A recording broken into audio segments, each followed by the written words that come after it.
আলহামদুলিল্লাহ আল্লাহু আকবার আল্লাহু আকবার আল্লাহু আকবার আল্লাহু আকবার আল্লাহু আকবার আল্লাহু আকবার লা ইলাহা ইল্লাল্লাহু আল্লাহু আকবার আল্লাহু আকবার ওয়ালিল্লাহিল হামদ আলহামদুলিল্লাহি রাব্বিল আলামিন والصلاة والسلام على سيد الأنبياء والمرسلين وعلى آله وصحبه أجمعين أما بعد قال الله تبارك وتعالى في كلامه الكريم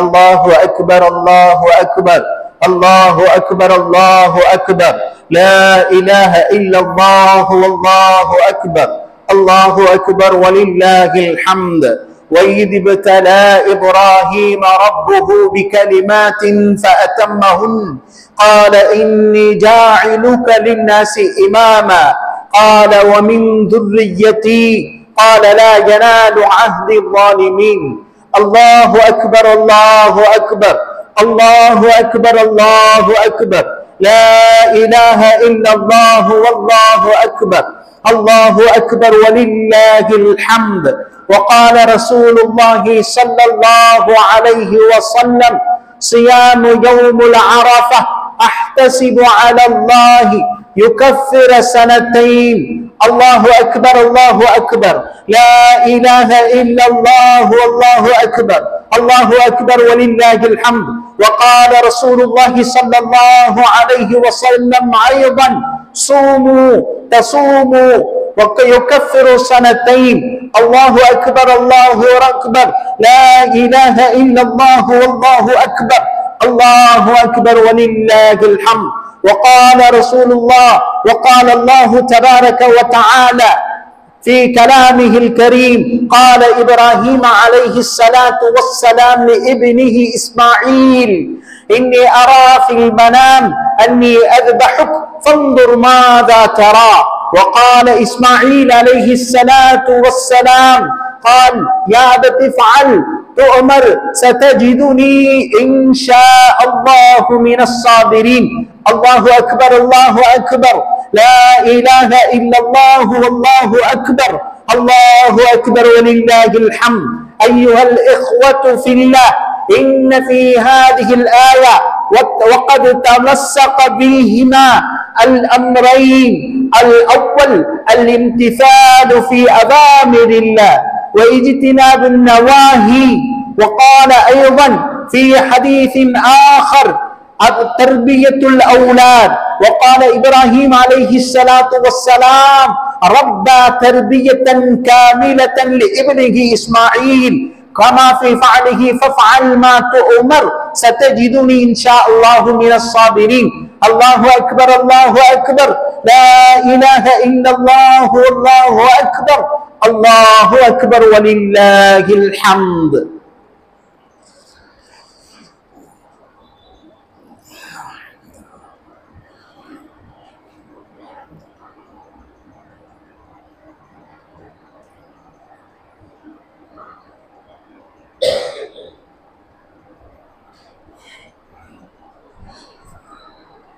الحمد لله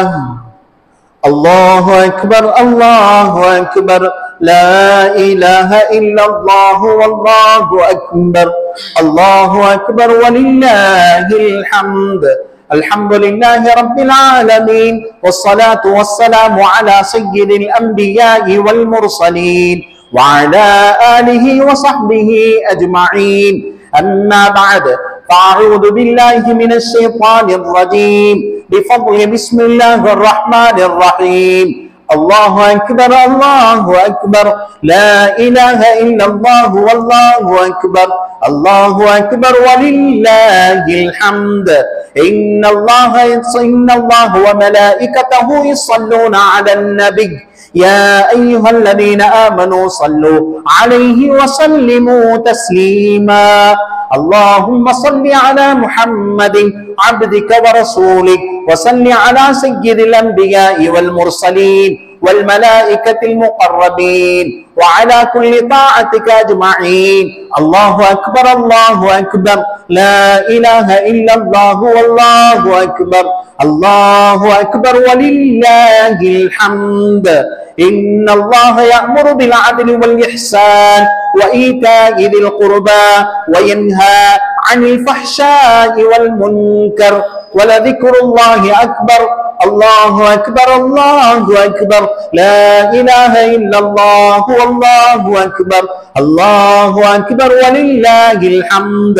اللهم أعز الإسلام والمسلمين وأذل الشرك واليهودية والنصارى برحمتك يا أرحم الراحمين اللهم انصر إخواننا المسلمين في فلسطين برحمتك يا أرحم الراحمين اللهم انصر إخواننا المسلمين في كل عالم خصوصا في فلسطين وبرما واليمن برحمتك يا أرحم الراحمين اللهم أكبر الله أكبر لا إله إلا الله والله أكبر الله أكبر ولله الحمد اللهم اغفر للعباس وولده مغفرة ظاهرة وباطنة لا تغادر ذنبا الله الله في أصحابي لا تتخذوهم غرضا من بعدي فمن أحبهم فبحبي أحبهم ومن أبغضهم فببغضي أبغضهم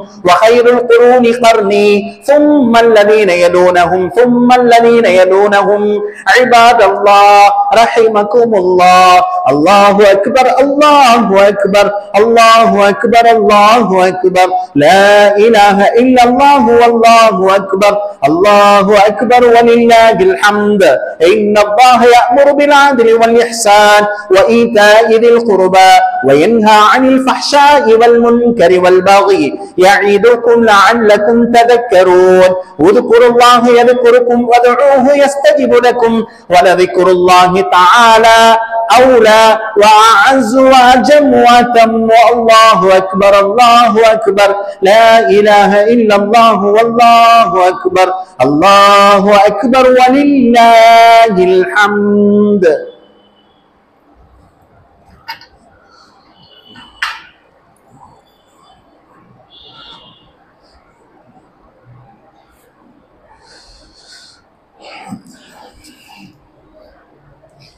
الله أكبر الله أكبر لا